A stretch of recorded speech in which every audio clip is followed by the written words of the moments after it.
What is up? I'm Jerry. This is Tony, and we are them nerds. Coming here with a recap of Suicide Squad by James Gunn that was just released today theatrically and also on HBO Max. But Right. before we get into that, let's talk about our giveaway. Like, subscribe, comment below for a chance to win this fun cheap. No, Shang-Chi Funko Pop. I put Feng-Chi. Whatever. It's feng shui too. Yeah. Put it in the corner. You'll be great. It'll look great in your space. Tony, why don't you go ahead and tell the people about this movie? What's the premise of it? Sure thing. Well, if you guys remember the previous Suicide Squad film, that was basically a vehicle for Margot Robbie as Harley Quinn. It's got a similar premise, and they didn't waste any time going over the premise. You got a bunch of supervillains and Amanda Waller, who is a shady government agent, puts bombs in their head and sends them off to do missions for the benefit of the United States of America. And if they get out of line, she blows their head off. And so, of course, they go in the most dangerous missions possible, and that's why they're called the Suicide Squad.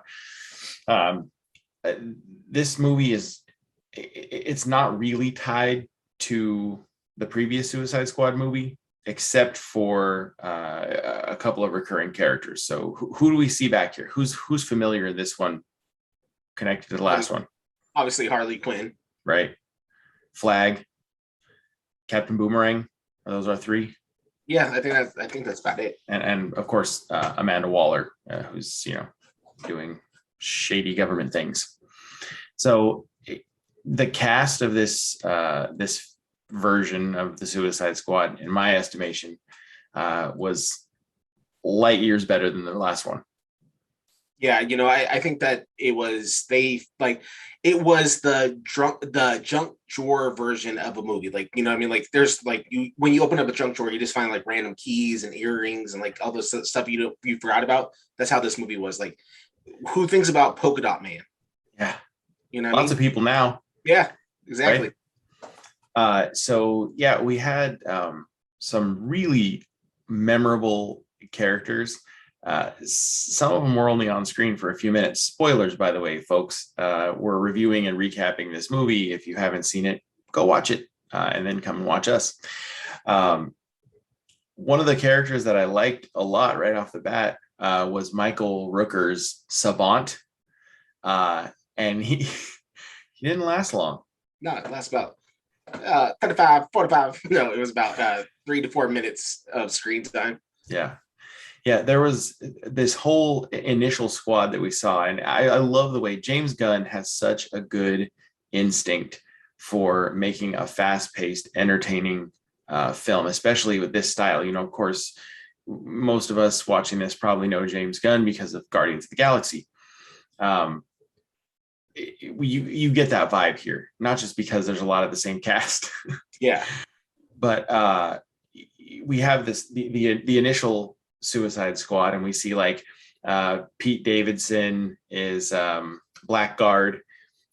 We see Michael Rooker as Savant, Weasel, who was great. Yeah. And then TDK, played by Nathan Fillion. And you had their whole little crew that was going up to shore, led by Rick Flag. And they basically all just got absolutely massacred. And so, yeah, it reminded me a lot of Deadpool 2, where he built this team of X Factor or X Force, and the whole scene where you see like people like parasailing in or parachuting in, and like they're just brutal murders. That's exactly the way it was. Slaughtered.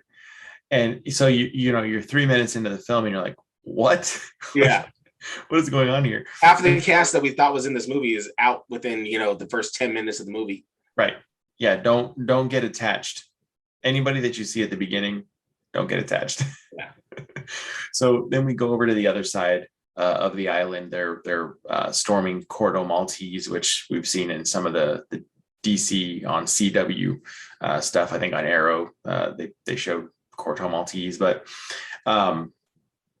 the other half of the crew is who we kind of see for the rest of the movie. Of course, we have John Cena's Peacemaker, Idris Elba, who plays Bloodsport, who kind of seemed like I don't know. It's like they didn't bring back Will Smith. Will Smith, and so they were like, well, we're gonna make him be like a similar kind of guy. But yeah, in fact, like I would say, 60% of the people that I've talked to about this movie since it came out yesterday or last night have thought that Idris Elba was just taking over the role of Will Smith's character. Right. Similar, not the same. Yeah, it's like Coke and Coke Zero. Right. And then, of course, we had Polka Dot Man, David Dastmalchian. I can never pronounce it. It's a fake name. And the star of the film, King Shark. This is the truth. Nom nom. Well, we talk about how this has a Guardians of the Galaxy vibe, just like how in Guardians of the Galaxy, people fell in love with Groot, even though all he said the whole time was, I am Groot. And then spoilers, we are Groot. King Shark, one of his first lines is he puts his hand up and he just says, hand. Like, it shouldn't be entertaining, but it is. Yeah. So James Gunn has a real knack for balancing an ensemble cast and making everyone seem important. Yeah. Everybody gets equal amounts of time on the screen, even though they don't, but you feel like they did. Yeah. And he has a good way of intertwining humor into a story. Whereas, like it's either comedy or you're having like, these high action thriller kind of films like Fast and the Furious or like, an Iron Man or whatever. This movie, like, it's like hits you in the face humor and still a good story below it also. Even if at the very end you think to yourself, like, what was the premise? You may not have ever figured out what the whole point of the movie was. You never leave, not satisfied. Right. And one thing that I was really impressed with, this is the third film that we've seen Margot Robbie as Harley Quinn. In the first Suicide Squad, she was, kind of your stereotypical Harley Quinn from the comics, kind of, just acting crazy. In Birds of Prey, we got to see a little bit more depth. But I feel like she came away as a more likable and sympathetic character after this movie than either of the other two. Yeah, I felt like she has found her groove with Harley. Like a lot of people have this whole Batman anime series version of what Harley Quinn is. And then you were trying to watch her through these movies, trying to figure out, where is she going with this character? She's always done a good job with the character. Like, nobody has a knock on it. But like, this was her version of Harley Quinn. And you think to yourself, she knocked it out of the park. I love Birds of Prey personally, but I think that this version of her was like, this was Batman anime series, reworked into a way that this is my character now. And I think that if anything you leave out of this movie, like you think to yourself, like, this is the Harley Quinn we should be watching from here on out. Definitely. Of course, going into this, you assume that she and Idris Elba are going to be at the forefront, which of course they were. But, like I said, the star of this thing, King Shark. But I also really enjoyed John Cena as Peacemaker. We were texting about this. Like, he's not a great actor, but this role, it reminds me, and this is, again, I think a credit to James Gunn. It reminds me of Drax, Dave Bautista as Drax. Dave Bautista is probably not the world's greatest actor, but in that role, he was good. You know what it is? It's this. It's like he plays to people's strengths. And so, like, if anybody out there is a huge fan of WWE, right? John Cena, when he first came out, he was like this prototype version of his, before he became a big WWE superstar. He was this character that he had in the indies. Yeah. And he was boring. He was kind of fun to watch, but like he had no personality when it got onto the mic. It wasn't until he got into this whole other version of him where he was kind of this Detroit, like, Michigan kind of character that like walks around telling people that you can't see me. The doctor of thugonomics. Yeah. You know what I mean? Like when he basically became a watered down version of the Eminem who wrestles, Right. and he became so likable completely, you know, from the beginning. And that's what James Gunn does. He's like, listen, you're not, you know, Sir Anthony Hopkins here, but I'm going to get you to a level where, you know, you're not a after school special. Right. And that's where he got him at. And he excelled in this spot. Yeah. When I think about, you know, why James Gunn would make this movie, right? Why DC would, you know, shell out the money and make this film, you know, I feel like there were two goals, and I feel like they nailed them both. The first, of course, is to make people thirsty for a sequel. Yeah. Which I think we both are. Yeah. And based on what I've seen on social media, lots of people are. And I think the second thing is we knew that we were going to be getting a Peacemaker television series on HBO Max. And I feel like we needed to have an interesting enough story with John Cena as Peacemaker to make that show something that we want to watch. And I feel like he was successful in that too. Yeah. You know, he gave him enough of a platform that it's like Margot Robbie is the star of this film, you know, but yet I still think about what you did in this film too. You know what I mean? Like just him standing in the middle of the woods in tidy whities being hilarious is good enough. You know, I'm like, it was funny. Like, you know, I'm like, you gave him depth in the character. Yeah. Still the shark was the best part. Definitely. I think if I could have my wish and have this HBO Max show with Peacemaker be perfect, he would be forced to work alongside King Shark and the Weasel. Yeah. I hope that they are smart enough to bring back characters from this. You know what I mean? Like, I know like there's some characters that obviously we saw the demise, but like they're still fun enough that like maybe you give us like a you know, throwback to the to some of these characters. That I mean, it's you know, he does this idea where he uses the obscure characters that nobody ever planned on using.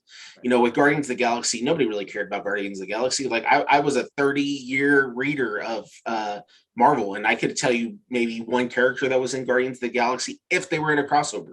Right. But now it's like I know everything about it just because of how much he made me enjoy this movie. And watching this movie is the same thing. Like I'm not a big DC character or fan, but now I enjoyed every single person I saw on the screen. Right.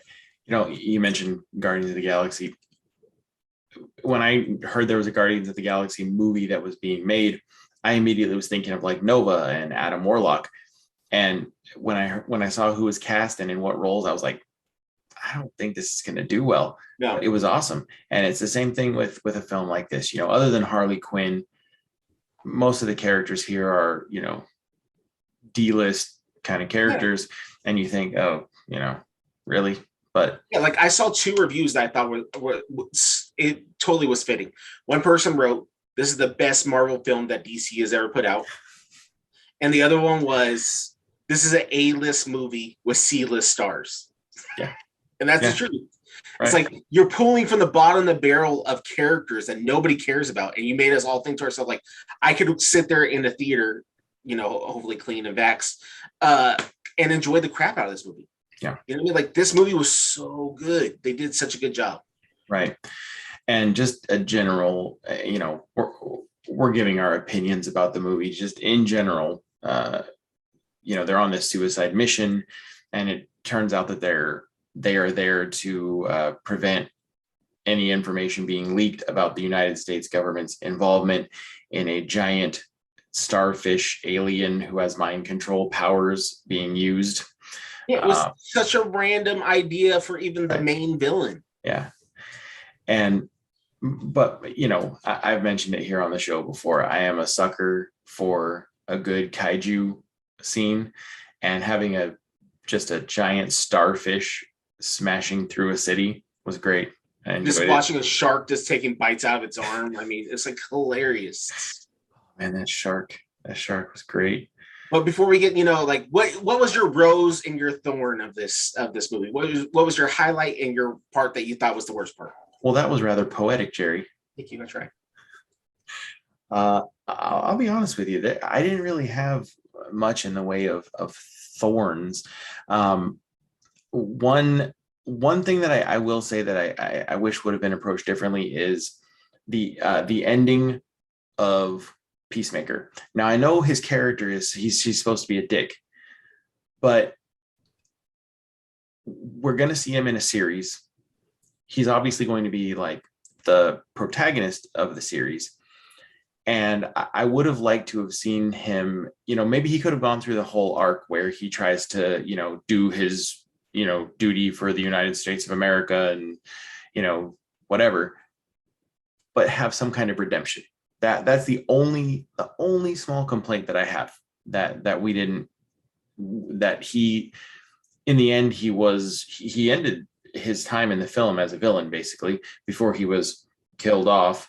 Of course, post-credit scene, we see he's alive and being prepped for more missions.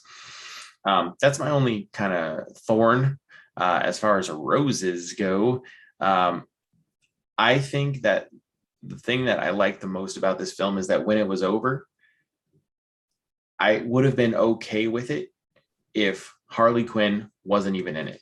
The rest of the ensemble cast was so good that the presumptive star of the film really didn't need to be there.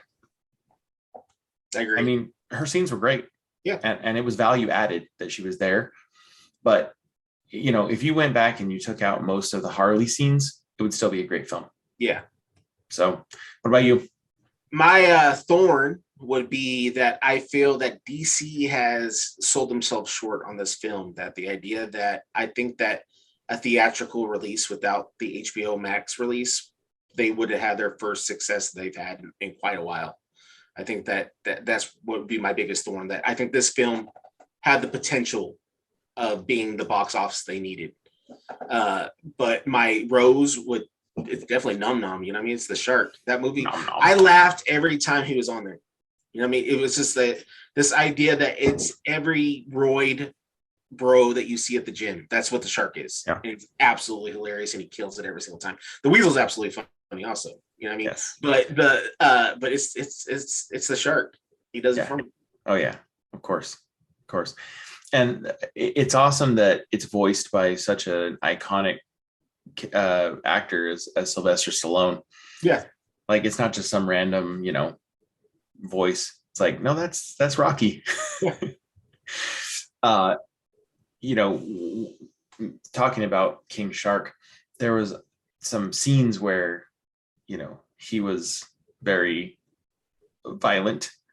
And it reminds me that one of another thing that I really liked about this film was the stylized sort of like hyper violent, like pulp sort of imagery. It was like watching, an adult rated comic book on screen. Yeah. Oh yeah. This movie is not, for the faint at heart. Like, it's bloody, but it's like, it's so much fun, and you're having such a good time while you're doing it. It's like, it doesn't even bother me. I'm sure it'll bother somebody like a million moms or something, but I mean, who cares? I'm sure. That? There's like literally 20 people in that whole group. But this movie is just good. Yeah. But the better question is, what do these nerds think about this film? What do they think? I hope they tell us in the comments. Yeah. Why don't you leave a comment down here? While you're down there, like and subscribe for a chance to win this Shang-Chi Funko Pop. All right. Hey, check this film out. Tell us what you think. Don't forget to check out our other videos at youtube.com/themnerds on YouTube. Follow us on social media at WeThemNerds on Twitter, Instagram, and Facebook, especially Instagram, where my boy Jerry is spitting out those hot takes on the news items of the day on the regular. He's on it. He's on it. And that'll do it for us tonight, nerds. We will see you next time. Be good. Be good to each other. Stay nerdy. Later, nerds.